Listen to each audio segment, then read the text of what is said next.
Assalamualaikum warahmatullahi wabarakatuh. Bismillah, alhamdulillah, wassalatu wassalamu ala rasulillah, la hawla wa la quwata illa billah, amma ba'd. Puji syukur kepada Allah subhanahu wa ta'ala atas semua limpahan karunia nikmatnya. Salawat serta salam mari kita selalu haturkan kepada Nabi kita Muhammad sallallahu alaihi wasallam. Mudah-mudahan kita mendapatkan syafaat beliau hingga yaumul akhir nanti. Amin ya rabbal alamin. Para bapak, ibu dan jamaah sekalian, ada filosofi Jawa yang mengatakan mangan gak mangan nek napa? Ngumpul nggih. Maksudnya napa, Pak? Mboten angsal tebi-tebi. Jadi kalau ada anaknya merantau itu susah bagi orang Jawa. Nah, ini kalau misalnya Islam itu diturunkan di Jawa, Pak, maka sulit berkembang. Karena begitu mau menyebarkan agama di mana, tidak boleh sama orang tuanya. Tapi kalau Madura, Pak, Madura ini. Kalau Madura beda. Jadi memang punya jiwa petualang. Sehingga saat ini kita saksikan orang Madura itu berada di mana-mana, termasuk luar negeri, Pak. Masya Allah. Sehingga kalau misalnya Islam itu diturunkan di Indonesia, kira-kira sing rodok pas nggih Madura niku, Pak. Nah, bayangkan kalau di Jawa, kapan berkembangnya Islam itu? Jadi suku Madura jiwa petualang atau disebut dengan masyarakat nomaden. Masyarakat yang hidupnya berpindah-pindah. Jadi di zaman-zaman itu, di zaman-zaman Nabi dan para sahabat itu, ada sebagian orang-orang Mekah itu, bukan orang Mekah, orang Arab itu hidupnya pindah-pindah. Jadi hidupnya pakai tenda itu. Punya kambing, onta dan lain-lain. Kalau mengembala pindah. Rumput di sini habis, pindah. Sak tendone, terus begitu. Nah, berkat budaya nomaden itulah kemudian Islam itu cepat berkembang di luar Arab, termasuk ke Indonesia ini. Kan kita tahu, Pak, bahwa pendakwah awal di Indonesia itu ya dari orang-orang orang Persia, kemudian orang Istanbul, Turki dan lain-lain. Masya Allah. Jadi itulah keuntungannya bahwa Islam itu diturunkan di Arab. Sebab mereka mempunyai budaya nomaden. Jadi meninggalkan tanah kelahiran itu tidak begitu menyesakkan ini. Tidak begitu susah bagi mereka. Baik, sekarang kita lanjutkan. Kemarin kita membahas tentang penaklukan Yerusalem atau kota di antara kota-kota yang berada di Palestina atau Syam. Kota yang berada di Syam, Yerusalem. Nah, setelah penaklukan Yerusalem ini, Amr bin As ini menyampaikan usulannya kepada Khalifah Sayyidina Umar bin Khattab untuk menaklukkan wilayah Mesir. Mesir dengan Palestina itu posisinya berada di mana, Pak? Pernah lihat peta? Di sebelah mananya Mesir dengan Palestina itu? Putih? Di sebelah baratnya, Pak. Jadi Mesir itu di sebelah baratnya Palestina. Ya, kapan-kapan kita lihat. Jadi penyebaran Islam itu dimulai dari Mekah dan Madinah, kemudian yang pertama tujuannya adalah Irak atau Persia, dan yang paling dekat adalah Irak. Kemudian ke Palestina, lalu belok ke barat ke Mesir. Nah, nanti kalau kita lihat peta nanti bisa paham, oh ternyata ini dekat dengan ini dan seterusnya. Baik, kita lanjutkan. Nah, Sayyidina Umar ini awalnya tidak yakin, Pak, untuk menaklukkan Mesir. Sebab Mesir ini wilayah yang sudah dari sejak zaman dahulu kala, ratusan tahun sudah ada yang namanya Mesir itu ya. Nabi Musa di mana Pak? Hidupnya di Mesir kan. Lalu kemudian hijrah ke Palestina. Ya. Masya Allah. Zamannya Nabi Musa sudah ada Mesir. Jadi Mesir ini kota yang sangat tua. Ya, Masya Allah. Lalu kemudian Amr bin As ini berhasil meyakinkan Sayyidina Umar dengan mengatakan, wahai Amirul Mukminin, saya banyak mengenal wilayah Mesir. Sebab sebelum Islam dulu saya sering berdagang ke Mesir, sehingga mengenal wilayah-wilayah Mesir. Kemudian Sayyidina Umar mengatakan, tetapi jangan bergerak dulu sebelum ada perintah. Aku akan bermusyawarah dengan rakyatku. Masya Allah. Inilah pemimpin yang luar biasa Pak, tidak diputuskan sendiri. Kemudian Sayyidina Umar yang pada waktu itu masih berada di Elia, yaitu Baitul Maqdis, kemudian kembali ke Madinah dan segera mengadakan musyawarah dengan para sahabat yang lain. Dan dari musyawarah itu diputuskan bahwa usulan Amr bin As disetujui. Lalu Amr bin As diperintahkan untuk segera berangkat menuju ke Mesir. Sedangkan dari Madinah, Sayyidina Umar mengirim pasukan yang dipimpin oleh Az-Zubair bin Awam. Tapi tidak langsung Pak, karena pasukan banyak itu jalannya pasti pelan-pelan. Dan ini tempatnya jauh. Sehingga yang dibawa oleh Amr bin As dari Palestina menuju ke Mesir itu hanya sekitar 4.000 orang Pak. 4.000 pasukan. Masya Allah. Lalu yang lainnya menyusul dari Madinah. Para jamaah sekalian, sebelum menaklukkan Islam, Mesir itu di bawah kekuasaan Romawi atau Persia Pak kira-kira Pak? Itu Romawi, Masya Allah benar. Romawi ya, berada di kekuasaan Romawi Timur atau Bizantium. Nah, masyarakat Mesir ini Pak, sebagian besar adalah penganut Kristen yang namanya Koptik. Jadi di Kristen itu alirannya banyak. Lebih banyak daripada Islam. Ribuan Pak. Oke. Ribuan. Antar satu dengan yang lainnya, itu kalau menerangkan masalah Trinitas saja, itu sudah kacau balau, beda semuanya. Nggak ada yang sinkron. Jadi masyarakat Mesir sebagian besar adalah penganut Kristen Koptik yang seringkali mengalami perlakuan diskriminatif dari penguasa Romawi. Sebab sebagian besar Romawi ini menganut Kristen namanya Ortodok. Pernah dengar Pak? Ya? Kristen Ortodok, termasuk di Syria. Syria termasuk Syam itu Pak. Sampai sekarang masih ada.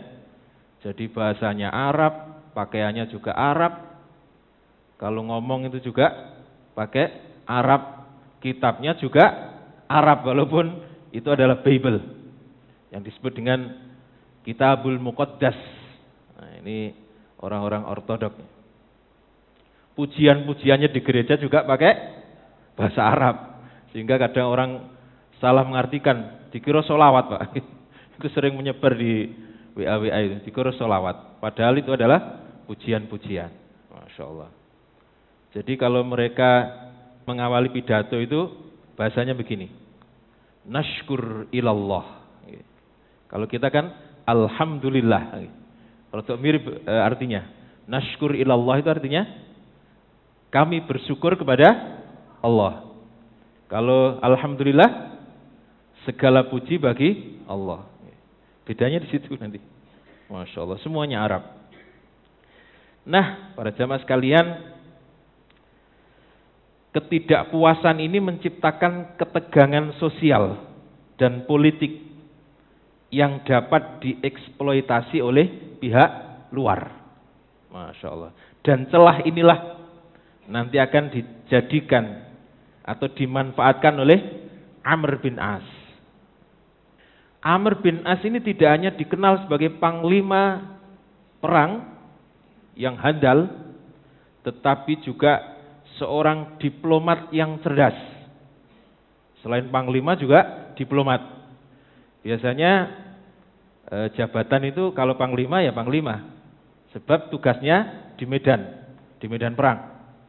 Kalau diplomat itu tugasnya dari kantor ke kantor, melobi. Tetapi Amr bin As mempunyai dua-duanya, panglima handal juga diplomat yang cerdas. Dan kecerdasannya itu pernah dipakai, Pak, untuk melobi Raja Najasyi dalam rangka mengembalikan orang-orang muslim yang hijrah ke Habasyah. Tetapi qadarullah gagal, digagalkan oleh Allah.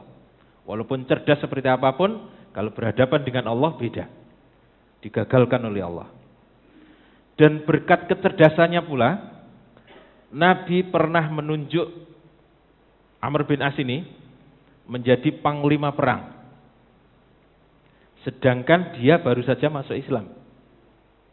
Masya Allah. Jadi Islamnya Amr bin As itu bersama-sama dengan dua bestinya, yaitu Khalid bin Walid dan yang satunya adalah Utsman bin Thalhah. 3 orang ini, kata Nabi, Mekah telah melemparkan jantung hatinya kepada Madinah. Ini komentar Nabi ketika Amr bin As, kemudian Khalid bin Walid dan Utsman bin Thalhah masuk Islam. Bahkan masih dalam perjalanan Nabi sudah mengatakan begitu, Pak. Mekah telah melemparkan jantung hatinya kepada Madinah. Jadi baru saja masuk Islam, langsung disuruh menjadi panglima perang. Bayangkan Pak, Sayyidina Umar bin Khattab yang begitu garang itu, tidak pernah ditunjuk menjadi panglima. Tetapi ada orang yang baru masuk Islam, langsung ditunjuk sebagai panglima. Tentunya hal ini membuat para sahabat rodo iri, Bang. Tetapi pilihan Nabi tidak pernah meleset. Maka di debutnya yang pertama ketika masuk Islam itu, Amr bin As benar-benar mampu menunjukkan bahwa dia layak menjadi seorang panglima. Yaitu tepatnya di perang namanya Zatus Salasil. Nah, para jamaah sekalian, Sayyidina Umar pun pernah berkomentar kepada Amr bin As ini ketika mendapatkan laporan bahwa pasukan muslimin sedang berhadapan dengan seorang panglima yang sangat cerdas, panglima Romawi, namanya Artabun, di menaklukkan kota Damaskus kemarin. Itu ada panglima yang namanya Artabun, yang sangat cerdas dan sangat licik. Maka Sayyidina Umar kemudian mengatakan, kita bangsa Arab juga mempunyai Artabun yang akan mampu mengalahkan Artabunnya orang Romawi. Siapa dia? Situ Pak? Amr bin As. Masya Allah, Amr bin As. Nah, sekarang kita ikuti bagaimana strategi Amr bin As dalam menaklukkan kota Mesir. Sebelum melakukan serangan militer besar-besaran, ia menggunakan pendekatan diplomatik, pendekatan diplomatik untuk mengamankan dukungan atau setidaknya memastikan netralitas pihak-pihak yang berpotensi menjadi musuh.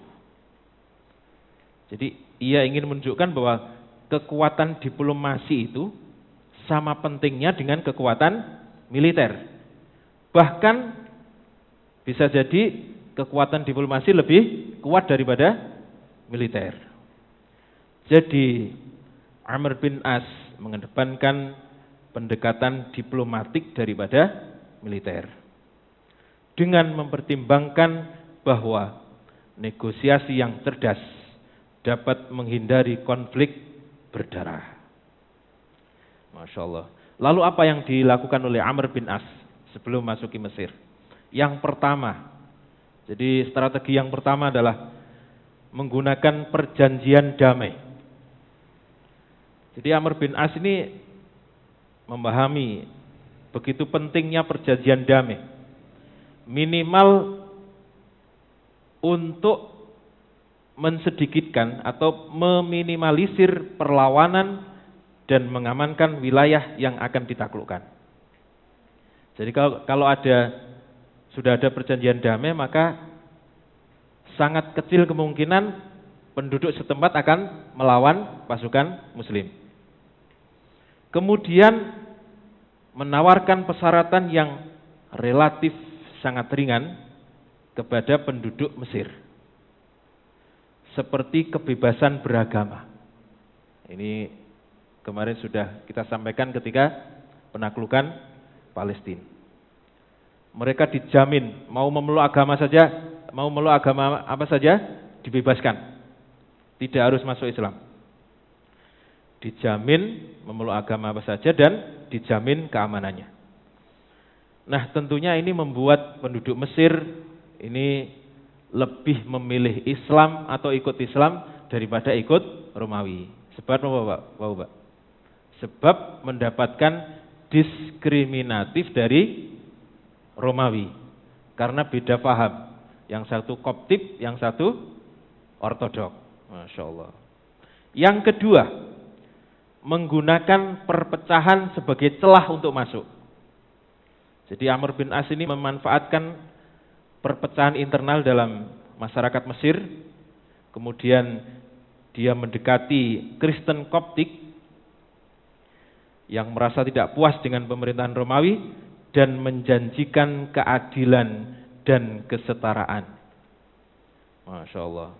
Jadi ini sangat membantu dalam hal taktik diplomatik, sehingga orang-orang Koptik nanti akan mengatakan begini, kami lebih memilih orang Islam menjadi pemimpin kami daripada harus mengikuti saudara kami yang seiman, tetapi mereka berlaku zalim kepada kami. Ini yang dikatakan oleh orang-orang Koptik nanti setelah Mesir ditaklukkan pasukan muslimin. Kemudian yang ketiga, negosiasi dengan pemimpin lokal. Jadi Amr bin As ini sering bernegosiasi dengan pemimpin-pemimpin lokal, tokoh-tokoh masyarakat untuk mendapatkan dukungan mereka. Dengan cara apa? Menawarkan posisi penting dalam pemerintahan, lalu memberikan insentif secara ekonomi. Kalau sekarang ya gaji itu, Bang. Ini tentunya menarik mereka, sebab mereka tidak begitu diurusi oleh Romawi. Masya Allah. Nah, sekarang bagaimana pendekatan militernya sekarang? Jadi selain diplomatik juga pendekatan militer. Yang pertama yang dilakukan oleh Amr bin As ketika menaklukkan Mesir adalah menyerang secara cepat. Kalau bahasa sekarang adalah serangan dadakan. Dengan memanfaatkan kendaraan, apa kira-kira, Pak? Mosok tank, Pak? Kuda. Nah, kuda ini adalah kendaraan tercepat pada waktu itu. Sehingga kuda dimanfaatkan untuk menyerang supaya gerakannya cepat. Masya Allah. Ini tujuannya supaya perang tidak berlangsung lama, berlarut-larut. Sehingga kemudian dek habis takluk. Kemudian yang kedua, mengepung kota-kota berbenteng dengan strategi pengepungan yang sangat efektif. Jadi sumber makanan itu berada di mananya benteng. Maka itulah yang nanti akan diblokade. Sehingga dalam waktu yang tidak begitu lama, penduduk kota akan kehabisan makanan, lalu mereka akan menyerah. Masya Allah.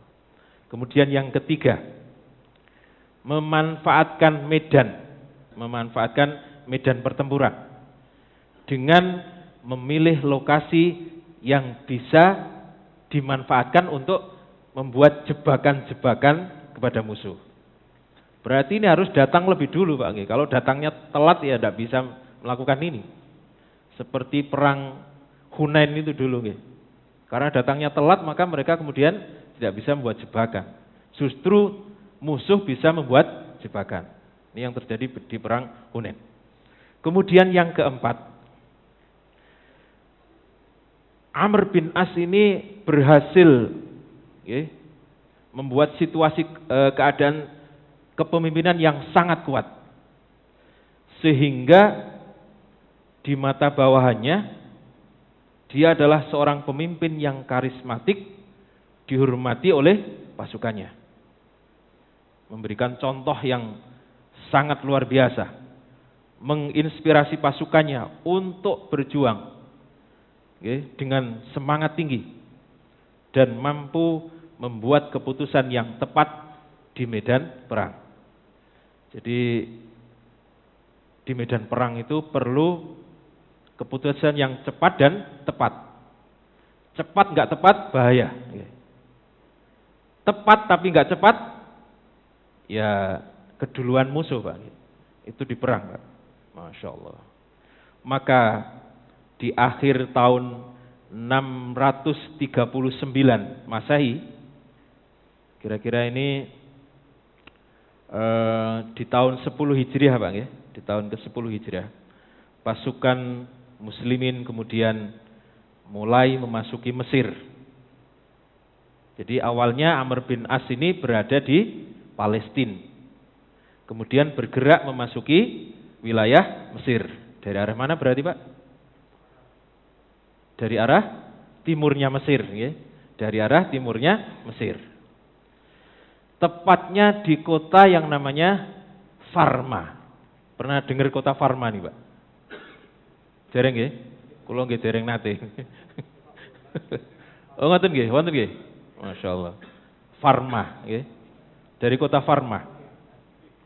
Dan Amr bin As ini terus memotivasi pasukannya dengan mengatakan, "Wahai ahlul Islam, wahai ahlul iman, wahai para pembaca Al-Qur'an, wahai para pembawa Al-Qur'an, wahai para sahabat Muhammad Rasulullah sallallahu alaihi wasallam, sabarlah dengan kesabaran para pahlawan seperti pendahulu-pendahulu kita." Jadi memang dalam perang itu sabar ini modal utama. Sabarlah dengan kesabaran para pahlawan pendahulu-pendahulu kita. Bertahanlah dengan kaki-kaki kalian dan jangan meninggalkan barisan kalian. Arahkan tombak-tombak kalian ke arah musuh. Berlindunglah kalian dengan baju-baju besi kalian. Jangan berbicara apapun kecuali zikir kepada Allah. Masya Allah. Jangan berbicara apapun kecuali berzikir kepada Allah. Sampai aku menyuruh kalian berbicara. Berarti poso napa, Pak? Poso bisu. Poso bisu. Nah, jadi ada beberapa riwayat yang poso bisu ini dipakai, Pak. Yang pertama Nabi Zakaria ketika mau mendapatkan seorang anak yang namanya Yahya. Kemudian Sayyidatina Maryam ketika melahirkan Isa disuruh poso bisu. Kalau nanti ada orang yang bertanya, "Sopo anak iku? Bapaknya sopo?" Langsung tunjuk saja kepada anakmu, jangan ngomong apa-apa. Maka kemudian anaknya ini mengatakan, "Saya adalah hamba Allah," katanya. Kata Nabi Isa ketika waktu masih kecil itu. Nah ini juga sama ini. Pasukan yang dipimpin oleh Amr bin As disuruh untuk poso bisu. Tidak boleh ngomong kecuali zikir kepada Allah. Sampai aku menyuruh kalian untuk berbicara. Masya Allah. Nah, setelah melakukan pengepungan berbulan-bulan, akhirnya pasukan muslimin berhasil menaklukkan kota Al-Farma. Jadi inilah kota pertama di wilayah Mesir yang berhasil ditaklukkan oleh pasukan muslimin. Lalu kota mana saja yang akan ditaklukkan kemudian akan kita bahas pada pertemuan yang akan datang. Demikian, kurang lebihnya mohon maaf, mudah-mudahan manfaat. Assalamualaikum warahmatullahi wabarakatuh.